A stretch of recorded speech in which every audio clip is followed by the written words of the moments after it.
As Jacob's roommates looked at him warily, assessing his odd behavior and the scab on his skin, Jacob only added to their concern by abruptly and frantically walking out the door. Once outside, Jacob hailed a taxi. Bellin Memorial Hospital, please.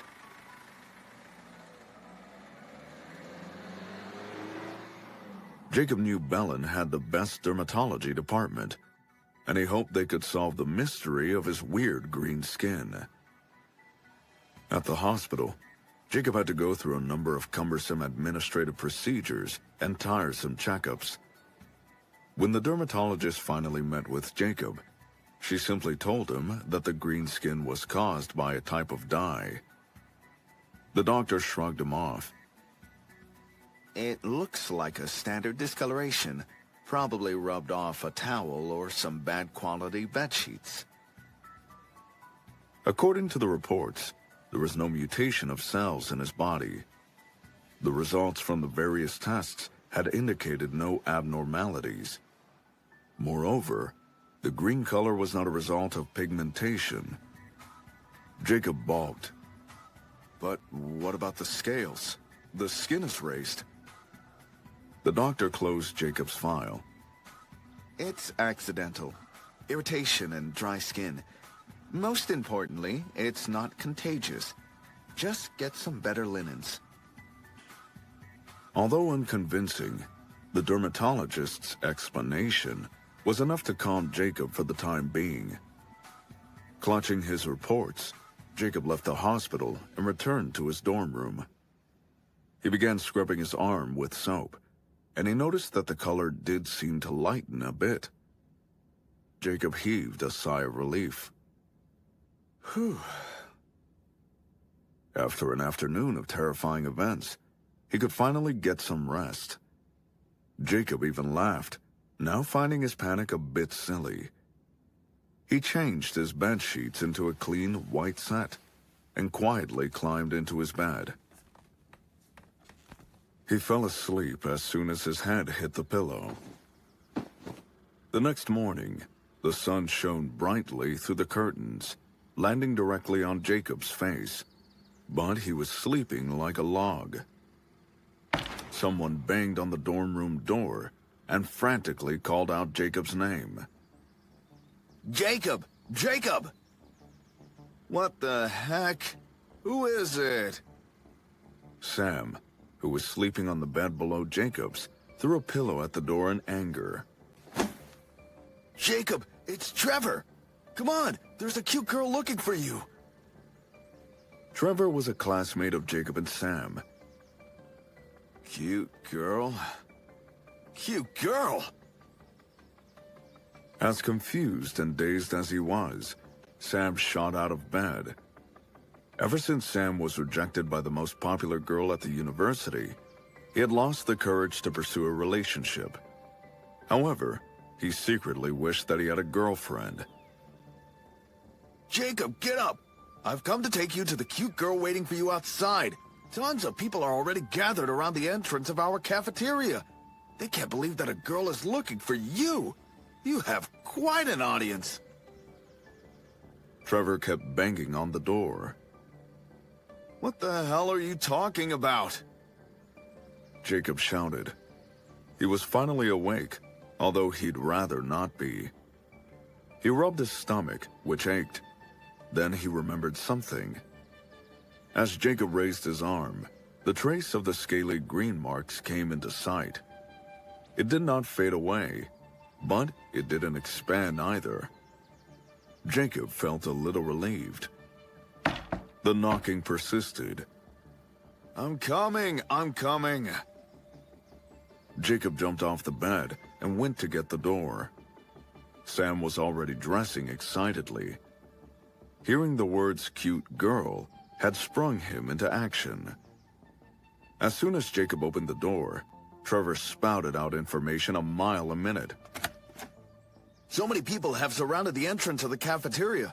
My roommate and I were on our way to get food, and we thought there was a fight or something. When we went over to take a look, we found that it was a pretty girl waiting for someone. No one recognizes her. That doesn't necessarily mean she's waiting for me, does it? A cute girl waiting for me? Why don't you ask Sam to talk to her? I'm not interested. Jacob glared at his classmate in annoyance. He had a sound sleep, but upon waking, his entire body felt uneasy, his stomach hurt, and his muscles ached. Getting woken up by the meaningless commotion had only irked him more. Let me finish! Trevor grabbed Jacob's shoulders excitedly. That pretty girl had a wanted poster in her hands, and the picture on it is totally you. She said that whoever brings you to her would get awarded $500. A wanted poster? Of me? Jacob was so confused. Then he looked at Trevor sternly. You're here for the $500, aren't you? Trevor's smile was a little too bright. I'm here for the drama, too. Outside of Jacob's dorm, there was a growing commotion that sounded like a crowd gathering. Jacob walked over to the balcony and saw a big group of students, mostly boys he was acquainted with, running wildly towards his dorm room. He knew they were all coming after him because of the reward. Jacob rushed inside his room and quickly threw on some clothes and shoes. Trevor started running toward the cafeteria. Come on! Jacob followed. As the dorm captain, Sam worried about any unexpected mishaps. Plus, he also wanted to see the mysterious girl. He rushed outside too, letting the dorm door slam shut. Sam was Jacob's closest friend. Even though he was usually foul-mouthed and liked to bug Jacob a lot, he was also the one who cared about Jacob the most. As Jacob and Sam followed Trevor through the campus commons, they saw posters with words "Wanted" printed in bold. Sure enough, there was a picture of Jacob. Underneath the posters, written in a large font, were the words, $500 reward for bringing the above person to me. Come to the entrance of the cafeteria to claim your reward. The posters were pinned up everywhere. Bulletin boards, lampposts, even trees. There had to be at least a few hundred posters. It was no less than the scale of being wanted nationally. What did you do to this girl to make you a wanted man? Sam was trying not to laugh. How am I supposed to know? I don't even know who she is. Jacob ripped down a poster. Jacob walked unwillingly toward the cafeteria.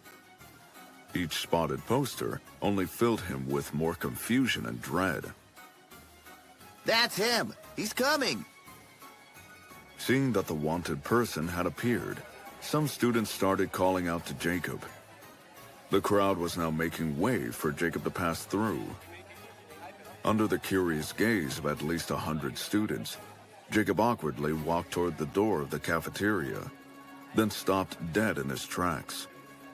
Standing with crossed arms was the girl from the day before, the one who seemed to fall from the sky.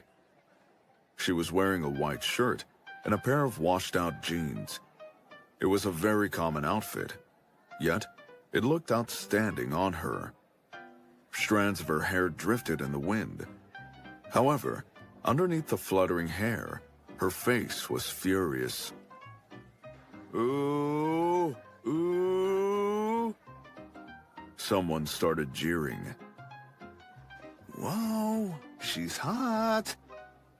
Sam whispered into Jacob's ear. When did you meet such a beautiful girl? Introduce me. Sam winked at Jacob. He was itching to have another shot with a girl. Seeing that Jacob finally showed up, the girl raised an eyebrow and pursed her lips. Suppressing the awkwardness he felt under so many piercing glances, Jacob approached the girl. I heard you were looking for me? Did you take something from me yesterday?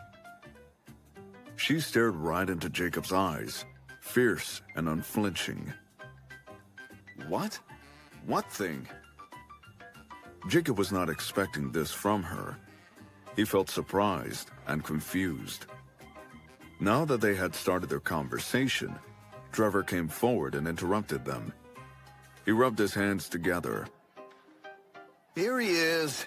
How about that reward? The girl glanced over at him and drew out her wallet. From the purse, she took out 5 $100 bills.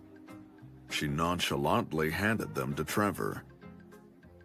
So she's a rich girl. Well, it seems her arrogance comes from money then. You! Did you take something from me yesterday? Where is it?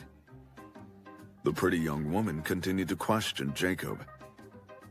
What thing? Jacob was starting to get angry as well. It was a bead. A blue bead. The girl scoffed. Jacob didn't pause to consider. I didn't see it. You must have dropped it somewhere in the orchard. The audience was a little disappointed by their conversation. They assumed that the girl had been bullied in some way and had come to seek revenge. The fact that she was only looking to recover a lost item was hardly entertaining to them.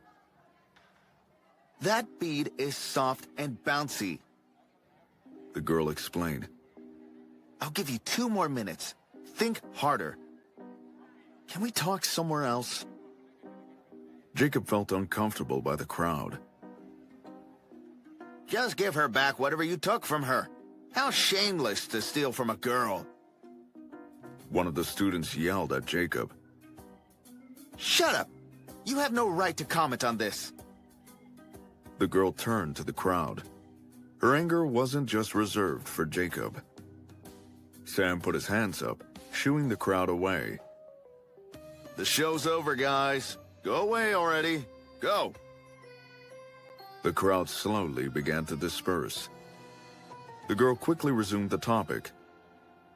That bead is of great importance. Give it back.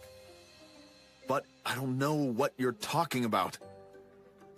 Before he could finish, the young woman put out her hand and covered his mouth. Jacob caught a whiff of her scent and felt the softness of her palm on his lips. I could feel it here. Right here. She slowly moved her palm from his lips down to his neck and placed it on his stomach. Jacob had goosebumps by now. Sam was just staring in complete shock. Jacob touched her hand to remove it from his stomach, but the girl quickly caught hold of his wrist. She rolled up his sleeve. The green-colored dragon-like tattoo was revealed to the 3 of them. If you don't have my bead, how do you explain this? The girl snapped. But Jacob had no reply. He was in complete shock.